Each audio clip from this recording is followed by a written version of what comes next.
Sumainyo ang Panginoon. Umayo ka at huwag nang magkasala. Hindi rin kita parurusahan. So bahagi yun na kung saan ay pinaalala sa atin ng Umikapal.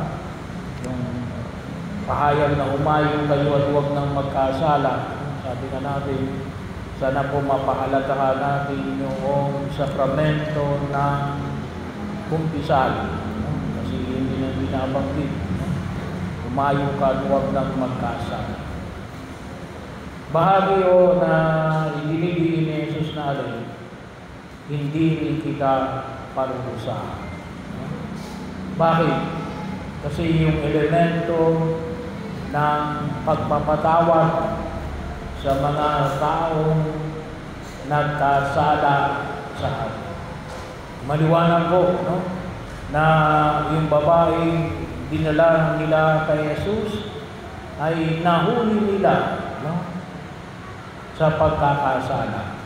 Pakikiapil.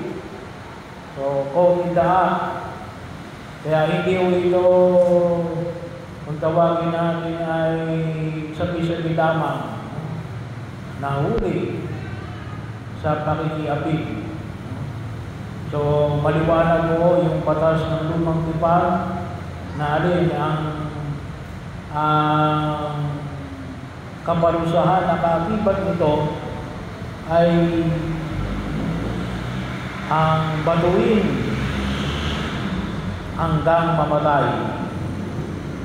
So, yung batuin ka lamang, no, ay hirap na. No? So, papatayin ka lang pero pahihirapan ka pa. No? So, stoning. No? Death by stoning. So, bahagi yun na kung saan ay makita natin. Pero alam na Jesus na ito'y dinala sa Kanya para siya ay painan. Bagaman po sabi nga ho natin ay pinakailangan din na mayroong authority na magbabanggit kung talaga bagang paparusahan ang tao ito o hindi. Pero ang nais na Jesus ay maipahayag ang pagpapatawad kaysa sa magparusa. Napakahalaga ho yung elemento ng pagpapatawad sa atin ngayong panahon na ito. Lalong-lalo na ngayong panahon na ito ng panahon ng Kwaresma. Pero bahagi yun ng ating pananampalataya ay ang pagpatawad. Una, muli natin babalikan na mahalaga ho yung pagpapatawad. Bakit? Sabagat hindi tayo itinalaga rito para pumusga. Kinakailangan natin magpatawad sabagat alam natin na alin na ang lahat naman ay siguradong hahatulan ng Diyos sang-ayon sa Kanyang mga pagkilos. Kaya maliwanag po sa atin yung pagpapatawad. Kung maliwanag din sa atin yung alin, yung katarungan ng Diyos. No? So, patawarin mo man yan o hindi, yung tao yan ay siguradong magkakamit ng katarungan. Siguradong hihingi ng Diyos ang kanyang katarungan. Ang sino mang nagkasala ay siguradong magbabayad sa kanilang mga kasalanan. Hindi kinakailangan tayo ang maging huwes at maging berdugo sa pagkakasala ng sino man sa atin. Kaya napakahalaga o binibigyan namin higit ng pagpapahalaga yung tinatawag natin katarungan ng Diyos. Lalong-lalo na yung usapin ng purgatorio, no? Kasi yun yung bahagi yun. Kasi akala natin kapag hindi natin pinatawad, ay bahagi ho na kung saan ay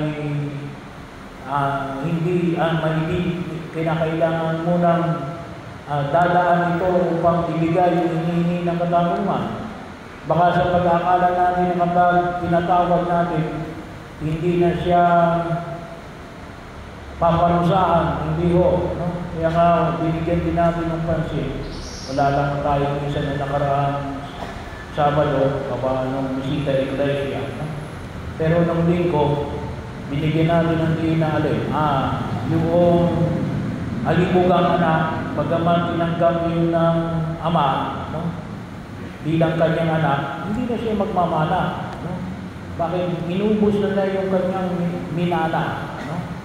Kaya napakahalaga ho. Kaya kung minsan tayo nahirapan tayo magpatawad, malabo sa atin yung tinatawag natin katarungan ng Diyos. Sa pag-aakala kapag pinatawad natin, hindi na siya magbibigay ng hinihingi ng katarungan. Hindi ho. Patawarin man natin niya ng hindi, ibibigay niya yung hinihingi ng katarungan. Pero sa atin, patawarin natin bakit? Kasi makadagaan sa atin. No? Napakahalaga yung elemento ng magkapatawad. Later on sa tatlong bahagi, ibibigyan pa natin ito ng paghingihan. Pangalawa, ay makita ko natin yung pagbabatawad natin ay alin.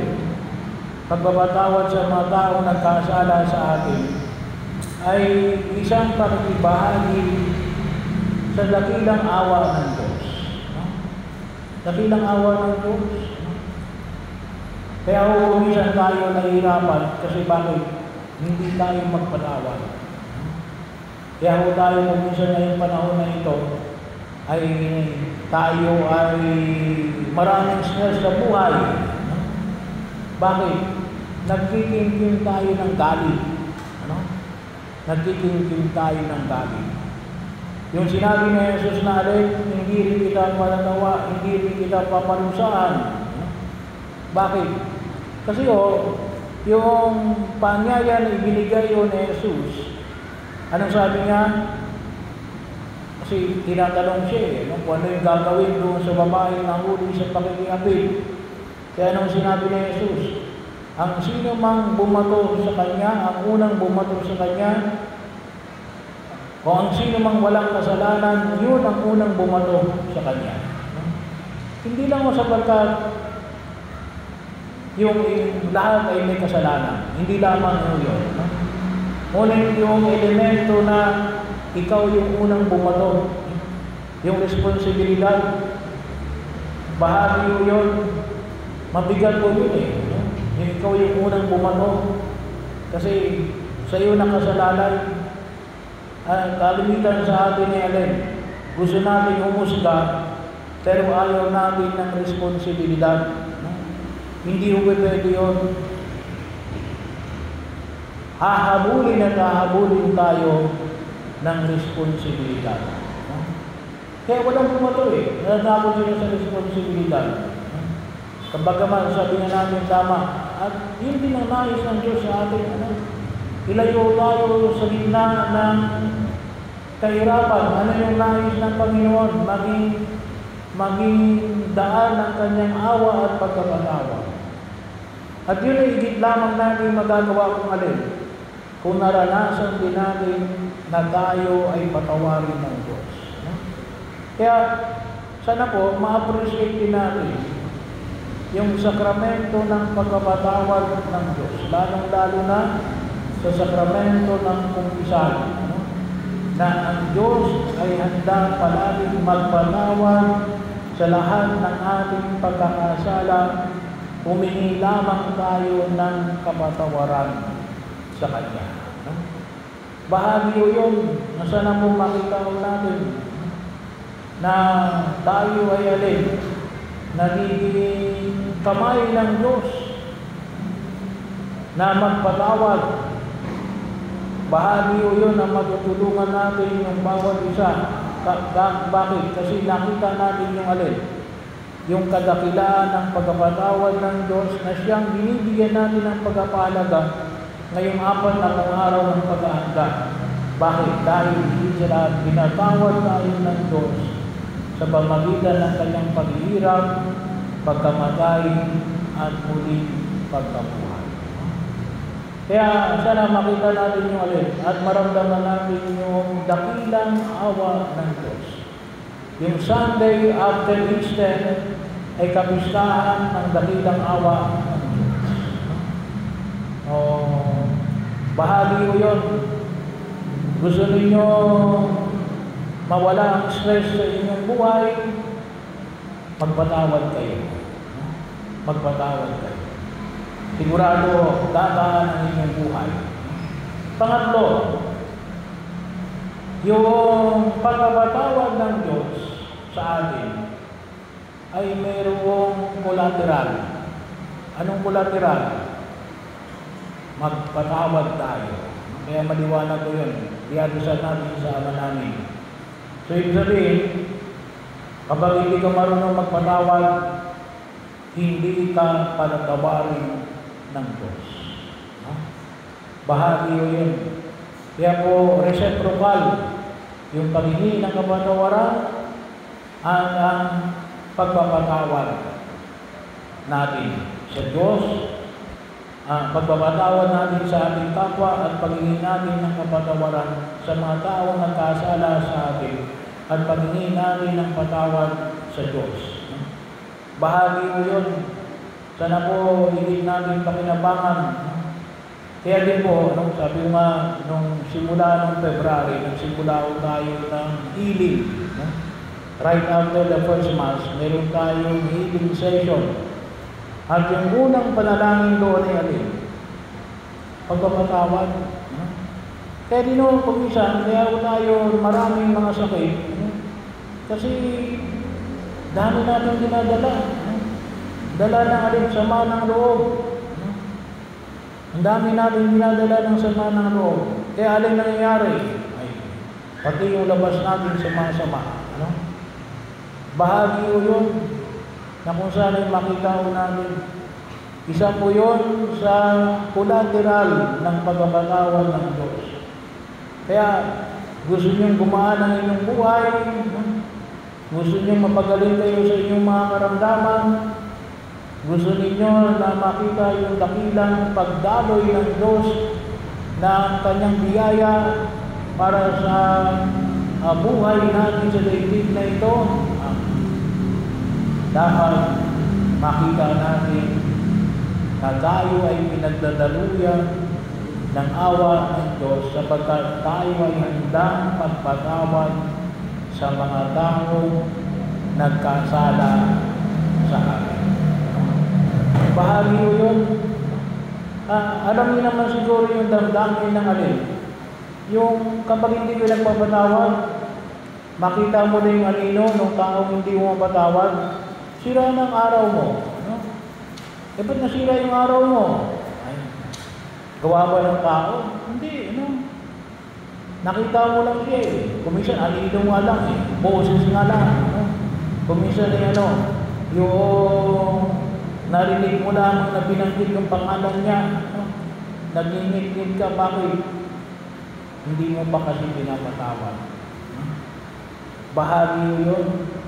So, kaya kung tayo ay inaanyahan ng Diyos na magpatawad sa mga tao, lalong-lalong sa mga nagkasala sa atin, ay alin, yun ay para sa atin. Hindi para doon sa taong yun. Bahagi o ito.